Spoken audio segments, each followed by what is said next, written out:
Ah, t'as une chemise bleue. Oh, t'as une chemise noire. Ah, t'as une veste noire. T'as une veste bleue. Ah, Pâques à la maison vidéo. 11. 11.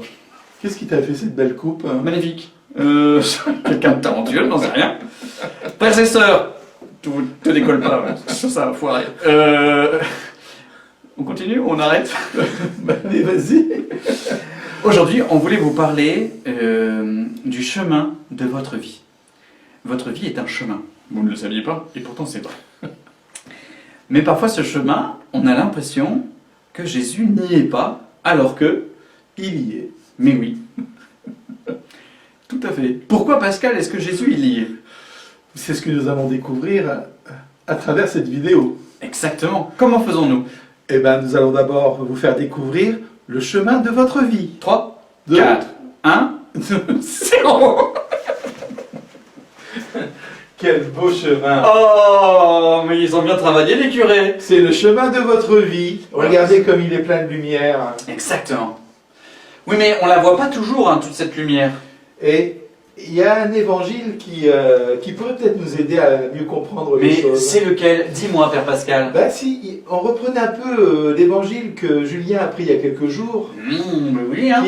qui est l'évangile d'Emmaüs, d'ailleurs qu'on va bientôt réentendre Demain, à la messe. exactement, la messe où vous allez tous, bien sûr, à 18h30 sur nos vidéos. Donc la messe Facebook. d'aujourd'hui, Et bien sûr, exactement, aujourd'hui, c'est ce que j'ai pas dit. à 18h30. Voilà. Nous disions donc l'évangile d'Emmaüs. Eh bien, cet évangile d'Emmaüs, c'est l'histoire quand même de deux bonhommes qui ont accompagné Jésus pendant 3 ans. Ils ont vu les miracles, ils ont entendu les paroles incroyables. Et quand Jésus meurt, ils sont tout tristes, ils quittent Jérusalem et ils s'en vont. Ils s'en vont. Tristes. C'est raté. Jésus n'est pas le sauveur. Comment est-ce que, cher Pascal, ils vont faire le chemin inverse? Eh bien, à travers cette tristesse qui les éloigne de Jérusalem, voilà que un homme vient les rejoindre.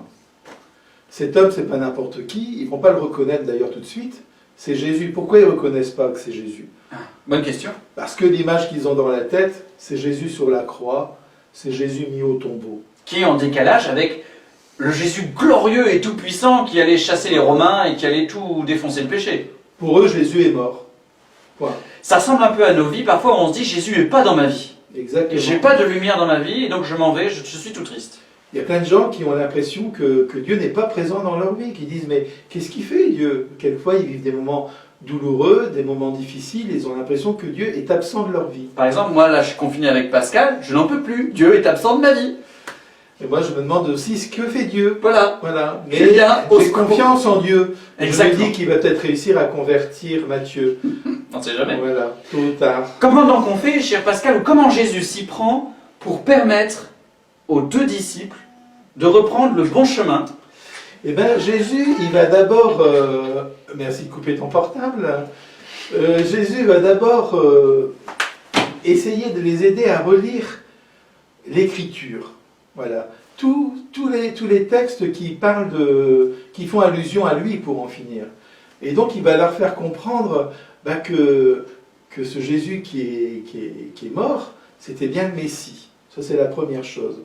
La deuxième chose, il va essayer de leur demander de relire un peu leur vie à la lumière des Écritures. Et de se rendre compte que ce Jésus qui les a accompagnés pendant toutes ces années, c'était bien le Messie. Il va leur falloir du temps pour découvrir ça. Oui. Et nous, on doit relire aussi notre vie. Alors, ça c'est le mot-clé, relire. Jésus les aide à relire leur histoire Voilà. à travers la parole de Dieu. Donc il y a quelqu'un qui vient à leur rencontre, qui a le geste et la parole qui convient, et qui leur permet, grâce aux Écritures, de se relever. Voilà.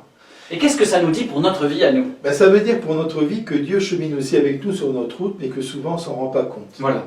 Et que si on ne prend pas le temps de s'arrêter, si on ne prend pas le temps de relire un peu, par exemple, sa journée, de dire, tiens, le soir, je prends quelques minutes et je me dis, qui est-ce que j'ai rencontré aujourd'hui? Qui est-ce qui a trouvé la parole qui m'a réconforté, qui a fait le geste qui m'a touché?